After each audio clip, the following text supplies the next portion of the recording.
गृह मंत्री डॉक्टर नरोत्तम मिश्रा ने दंगाइयों को दो टूक जवाब दिया है। उन्होंने दंगाइयों द्वारा धमकी दिए जाने के सवाल पर जवाब देते हुए कहा कि उन्हें कोई गोली मारने की बात कर रहे हैं या फिर आतंकवादी बताए, लेकिन वह इन सब चीजों से डरने वाले नहीं हैं और लगातार समाज सेवा करते रहेंगे। इतना ही नहीं, उन्होंने कड़े लिहाज में दंगाइयों को जवाब देते हुए कहा कि वे सांप्रदायिक सौहार्द को किसी भी कीमत पर बिगड़ने नहीं देंगे।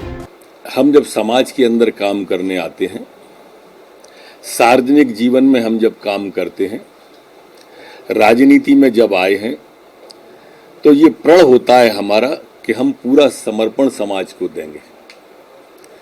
अब ये हमें गोली मारने की बात करते हो या हमको आतंकवादी कहते हो, उसके लिए मैं किसी भी सीमा तक जाऊंगा। न तो ये गोली वाली बात से कोई डरने वाली बात है, न आतंकवादी कहने से डरने वाली बात है।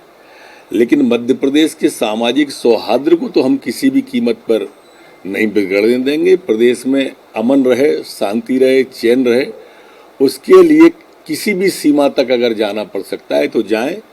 ये अपनी भड़ास निकाल रहे हैं, निकालते रहें। ये शिवराज सिंह जी की सरकार है, यहाँ कानून व्यवस्था का राज होगा और लॉ एंड ऑर्डर बनाने के लिए हम सारे प्रयास करें। हनुमान जयंती के जल समारोह पर दिल्ली में हुए दंगे को लेकर पूर्व मुख्यमंत्री और प्रदेश कांग्रेस अध्यक्ष कमलनाथ का बयान सामने आया है। उन्होंने बयान देते हुए कहा कि दिल्ली और खरगोन में दंगा हुआ है, इसके लिए भाजपा जिम्मेदार है। यह बीजेपी की साजिश है। भाजपा बेरोजगारी, महंगाई से ध्यान हटाना चाहती है, इसलिए इस तरह की षड्यंत्र रच रही है।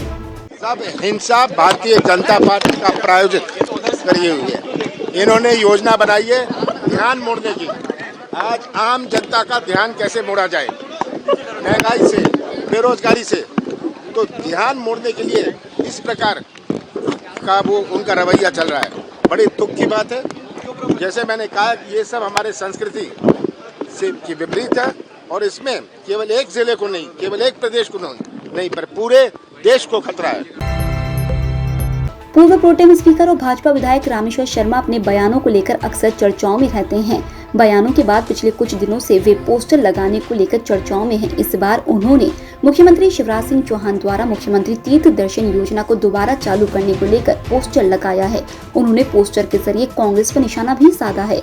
उनके पोस्टर पर लिखा है, तीर्थ दर्शन यात्रा पुनः शुरू, जिन्होंने बंद कराई थी वो भी जा सकते हैं। इसके साथ ही उन्होंने मुख्यमंत्री शिवराज सिंह चौहान को लेकर लिखा है, माँ रेवा का दुलारा तीर्थ कराए शिवराज हमारा। इस स्लोगन के साथ विधायक रामेश्वर शर्मा ने अलग अलग जगहों पर पोस्टर लगाए हैं। गौरतलब है कि इसके पहले उन्होंने बुलडोजर मामा का पोस्टर लगाया था, जो खासा चर्चाओं में रहा था।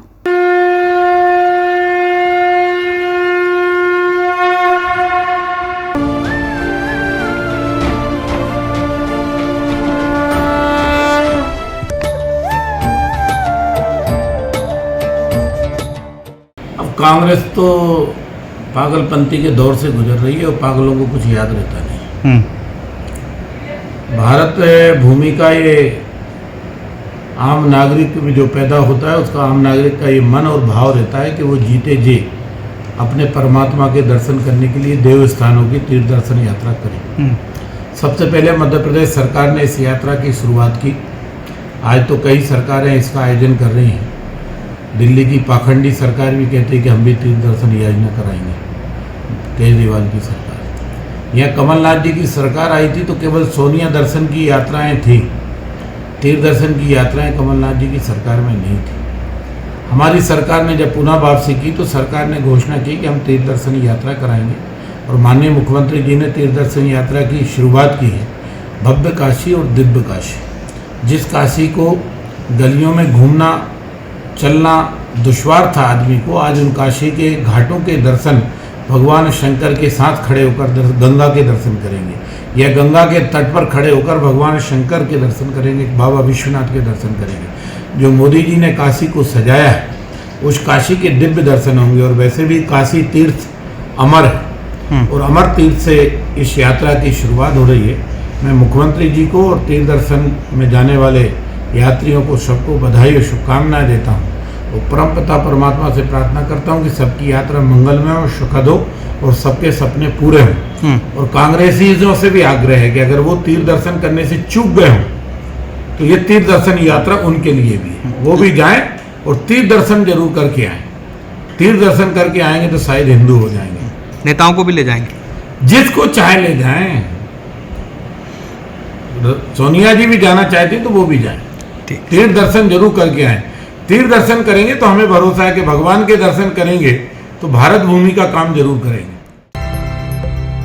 19 अप्रैल को मुख्यमंत्री तीर्थ दर्शन योजना की पहली ट्रेन रवाना होगी। यह यात्रा भोपाल के रानी कमलापति स्टेशन से शुरू होकर काशी विश्वनाथ धाम पहुंचेगी। गौरतलब है कि कोविड के बाद मुख्यमंत्री शिवराज सिंह चौहान ने एक बार फिर तीर्थ दर्शन योजना को शुरू करने का ऐलान किया था, जिसके तहत यह यात्रा 19 अप्रैल को काशी विश्वनाथ के लिए रवाना होगी।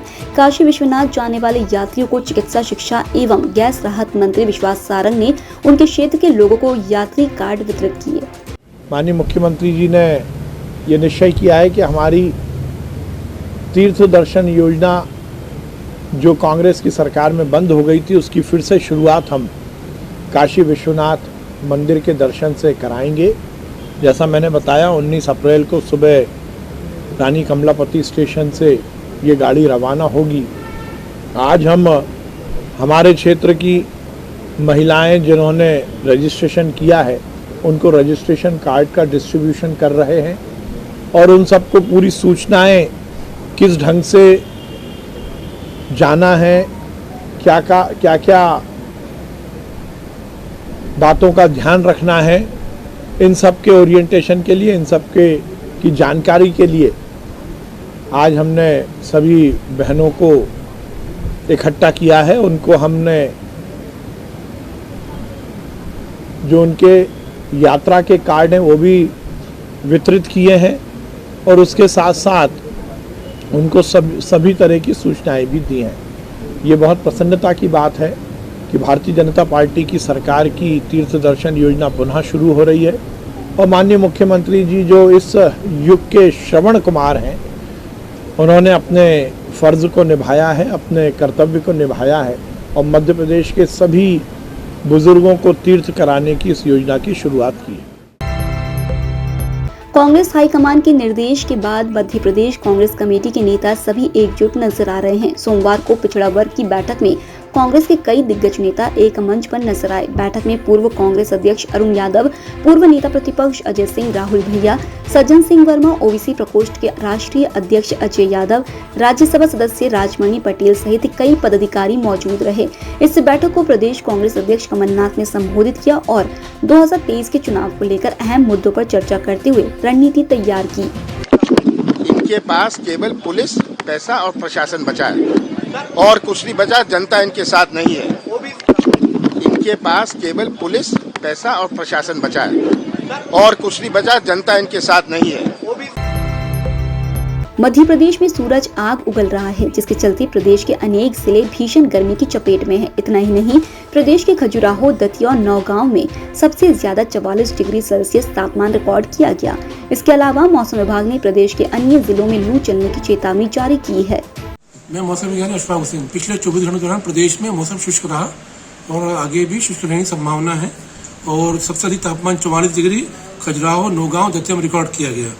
और आज जो है हीट वेव चलने की संभावना, लू चलने की संभावना छतरपुर, टीकमगढ़, निवाड़ी, दमोह, सतना, रीवा, ग्वालियर, दतिया, भिंड, रतलाम, राजगढ़, खंडवा, खरगोन में चलने की संभावना है। अधिकतम तापमान में अगले 2 दिन में कोई चेंज नहीं होगा। उसके बाद 2 से 3 डिग्री गिरने की संभावना है। भोपाल में अधिकतम तापमान 41 डिग्री और न्यूनतम तापमान 26 रहने की संभावना है। ईएमएस टीवी के यूट्यूब चैनल को सब्सक्राइब करें और बेल आइकन दबाएं। साथ ही ईएमएस न्यूज ऐप डाउनलोड करें।